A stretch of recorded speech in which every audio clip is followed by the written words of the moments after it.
Welcome to your favorite channel where we talk basketball and culture, all while chefing up recipes of your favorite dishes.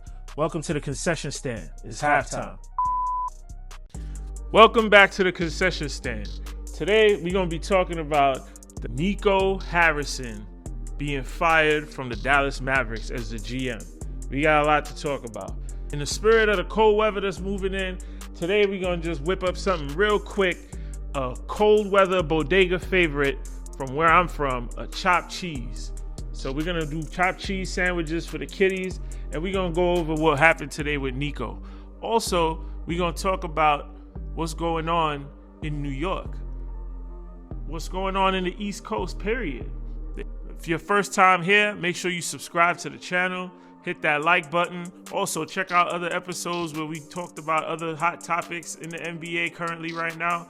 But nonetheless, let's get to it. It's halftime, baby. All right, y'all. To make this dish, this is one of those dishes where less is more. Very simple. So all chopped cheese is hamburger patties, or basically ground beef, with your choice of all-purpose seasoning. I'm gonna keep it New York and bodega style with the adobo, garlic powder, and sazon, the #1 ingredient. Chop that up with some onions, some chopped onions, and then for my toppings, some chopped lettuce, some cheddar, American, and some tomatoes. And then you put your mayonnaise and ketchup on. So first, what we're gonna do, we're going to fry up these hamburger patties and mince it up. So to your griddle or your Blackstone, whatever it is you're using, I use a griddle plate just to make it easier. To your griddle, you just add some butter. I'm not using oil. You just drop the hamburger patties on there. With that butter, the saltiness, give it a little crust before you chop it up. I'm not gonna use oil just because of the simple fact that you don't want it to be too oily. Lower my fire. Now that the beef is cooking, I'm gonna just drop them chopped onions in there.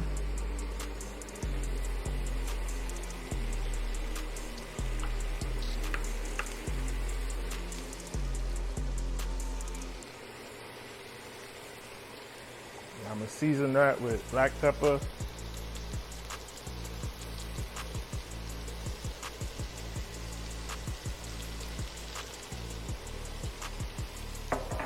garlic powder,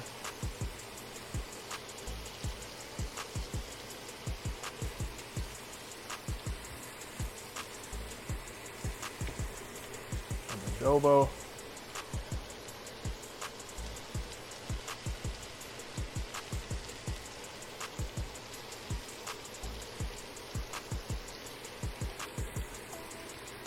And the star of the show, sazon. Drop that on your burger meat. And a little bit on your onion.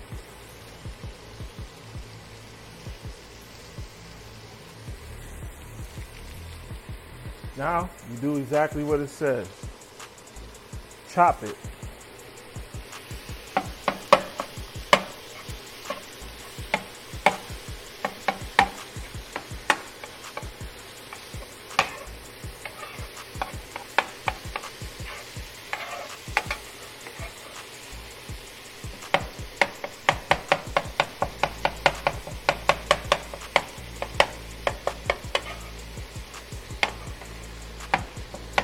My kids love chopped cheese. I don't eat this, mainly because of obvious reasons. But my kids, they love chopped cheese. They love all the New York stuff. I moved away from New York years ago, but it's like my kids, you can't take the New York out of them. All right, now when it cooks down, I like to just pull it all together. This way I can add the cheese to chop it up.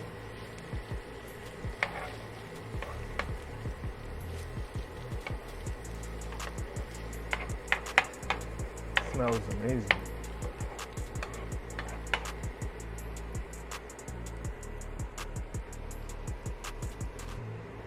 All right, so I'm gonna add my white American cheese.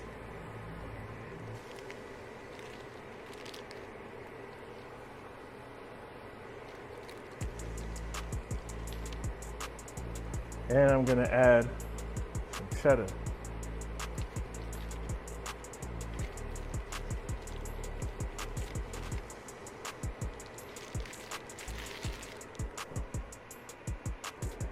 Then you're just gonna take your roll or your hoagie bread and you're gonna toast it. And you're basically done. Just chop, get all the cheese acquainted with each other.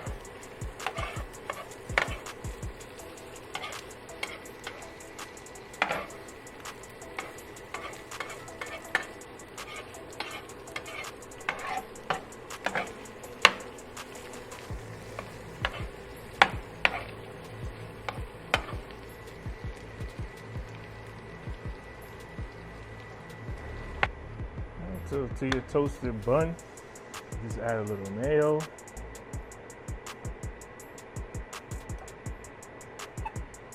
Add a little ketchup.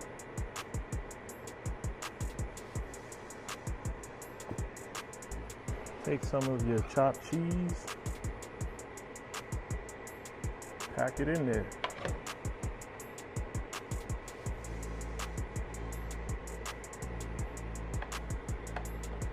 Get your lettuce with a little bit of black pepper, tomatoes too. Dress it up.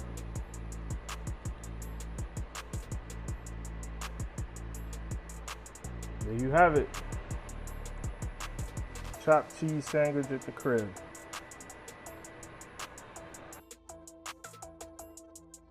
So now, let's get to this Dallas situation. As if things couldn't get any worse in Dallas. First of all, Anthony Davis goes back out hurt. Well, no, back it up. First of all, Kyrie gets hurt. Before the season comes back around, Kyrie gets hurt. So now you're starting the season without your, Kyrie's a point guard, but to me he's more of a shooting guard. But you're starting out without your real point guard, because he can initiate the offense and he can get people shots as well as score just as good as the others. But you coming into the season handicapped without Kyrie Irving. Okay. You get Cooper Flagg. Cooper Flagg is arguably the best draft pick, so on and so forth, the next coming, all that other good stuff that he's labeled. Okay? They lucked out. Nico got a get out of jail free card when Dallas got the first pick in the lottery. Go figure, after you give up your franchise player, but that's neither here nor there. Okay, so that happened. Like I said, Kyrie's hurt. Now you start the season, Anthony Davis, low motor, low productivity, and then he gets injured. Now you're falling in the West Coast. You go from, rough start, to having the worst record in the West, to being probably the worst offense. Right now, they are ranked as number 30 in offense and shots made. So you lose your franchise player.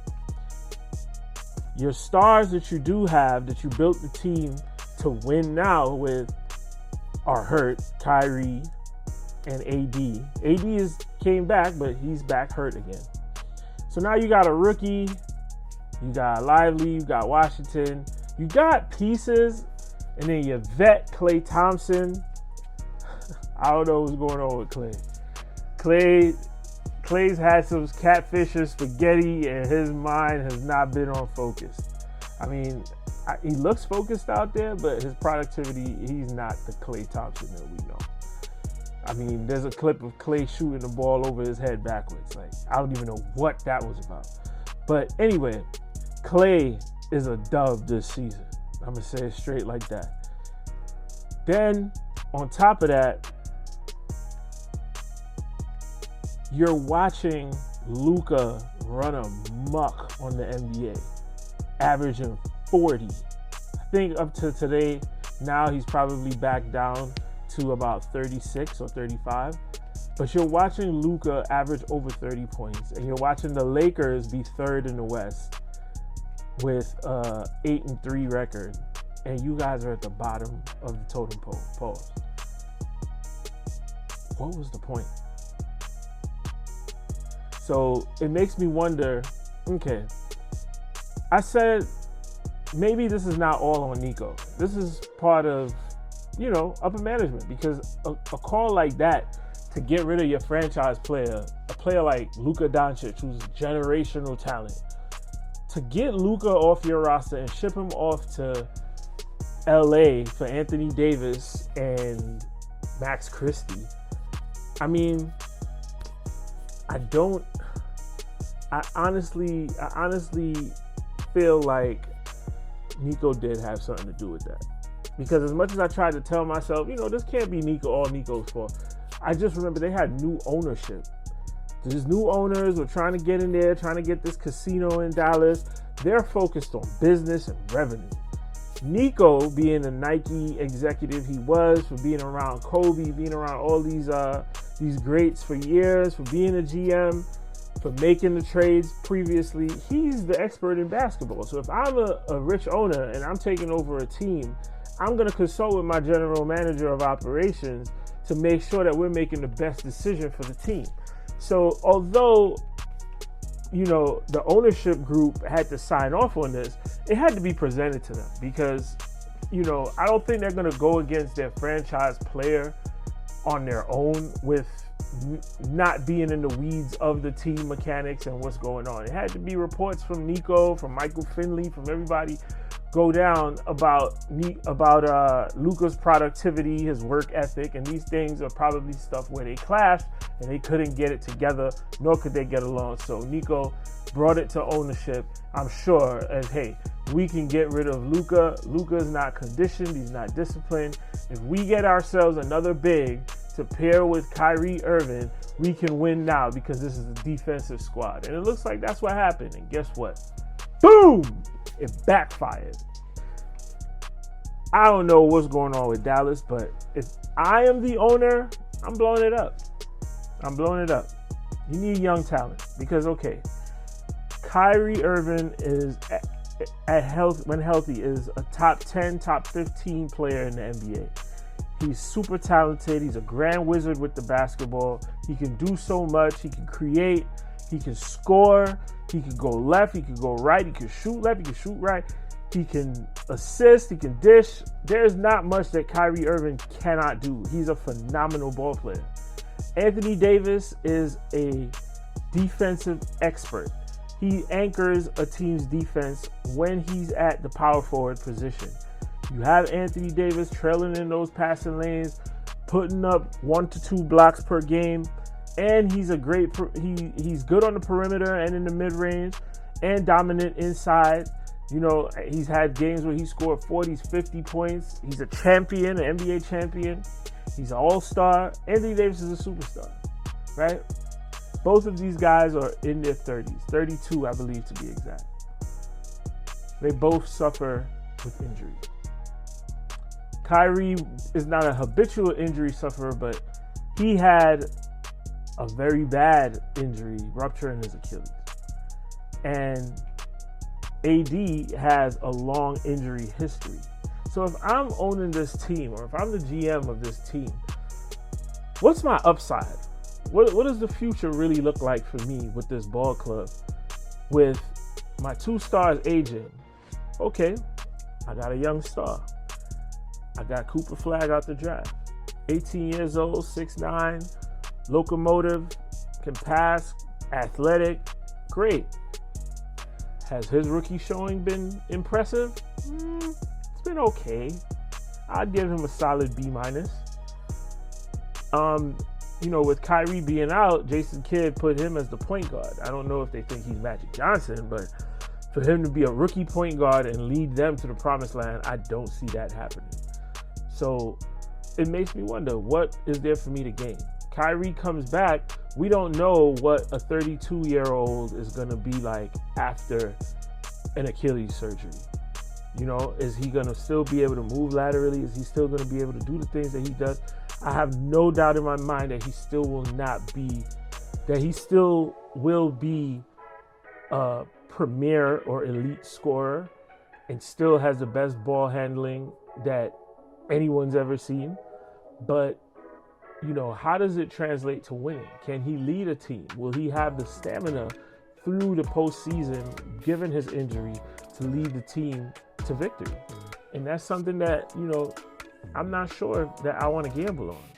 So if I'm the GM or the new GM or executives running basketball operations, I'm looking to restart and build a team around Cooper Flag and get some more young talent in there. I would get off of AD, I would get off of Kyrie Irving, and I would restart. I'll get some picks out the draft, and I would see what assets we could get coming back in. Like, think of a team like Minnesota. If they were to trade Anthony Davis to Minnesota, for Minnesota it works. Minnesota's a win-now team. You can add Anthony Davis and pair him at the 4 with Rudy Gobert, which would be a defensive nightmare in the playoffs. And, on the flip side, Dallas could get some young talent back, like a Dante DiVincenzo, or, you could possibly look at Randall. I'm not sure how the salaries match up, but, you get some young talent in there. And these are the things that will be going through my mind, because Nico literally threw a grenade into this franchise. I'm sorry. He threw a grenade into this Dallas franchise because winning is not part of the ingredient for this season. And I don't foresee how it can be.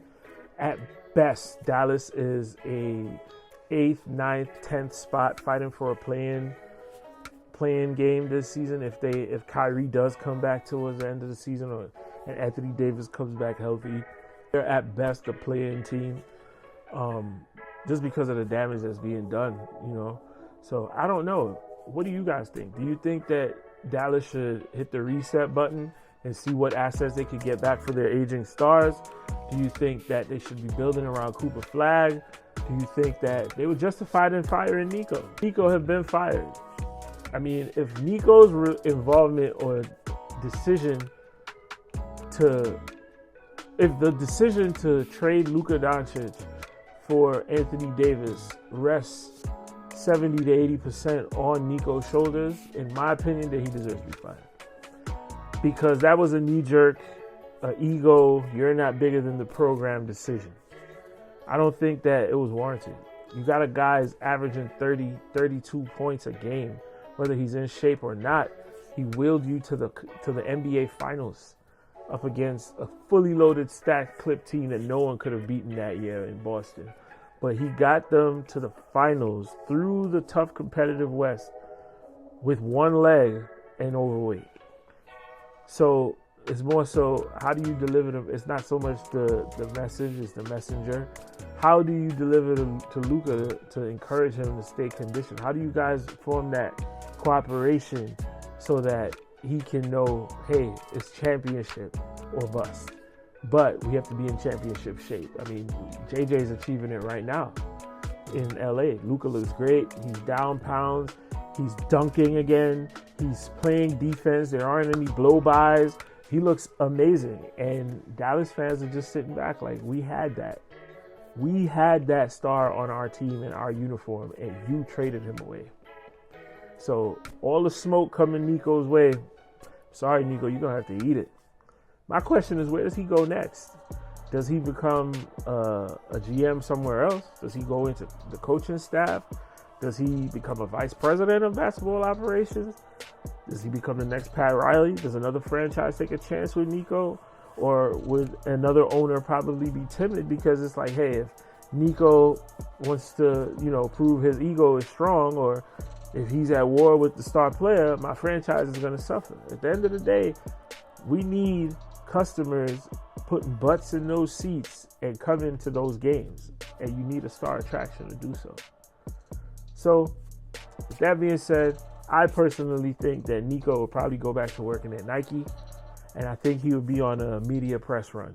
I think that we're finally going to find out what really happened with this. If I was Nico, I would do it, especially if, like I said, if he did not facilitate this trade 100% and it came from ownership, the world and the public is willing to know and wanting to know exactly what went down. So if I was Nico, I would do a press run, and I'd just become a media personality, because at the end of the day, he's still a brilliant basketball mind. He's put together the same team that went to the NBA Finals around Luka, with the shooters, the wings that they had. So he's not all bad. He just made a rash decision by trading their future away. And now Los Angeles is reaping the benefits of that. So leave your comments down below. Let me know what you guys think Nico should do. Also, in the East, New York were the favorites to take the East. Now the East is looking very competitive now.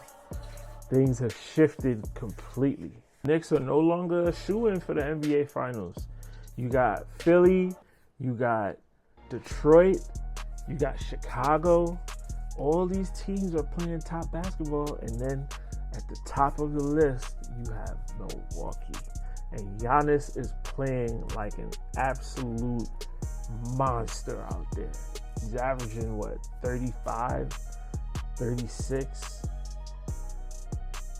I mean, it's not as easy as we thought it was going to be for New York. I don't know. What is New York going to do? Are they going to be able to withstand a hungry Giannis who's at the brink of deciding whether he wants to stay in Milwaukee or go? Contracts coming up. Are we going to underestimate the young, youthful dog Detroit Pistons? Are we going to underestimate them? Are we going to underestimate Philadelphia with their backcourt that I'm in love with, Tyrese Maxey and VJ Edgecombe? Philly's in a position where Joel Embiid doesn't even have to play hard in order for it to result to winning, because you've got an all-star in Maxey and you've got a rookie of the year type talent in VJ Edgecombe. So I don't know. The East is not as wide open as we thought. It's not as wide open. Leave your comments. What do you think? Who do you think is going to be the favorites in the East? Who do you think is going to be able to give New York that competition? Who do you think is going to come down? Who do you think the brackets are going to come down to?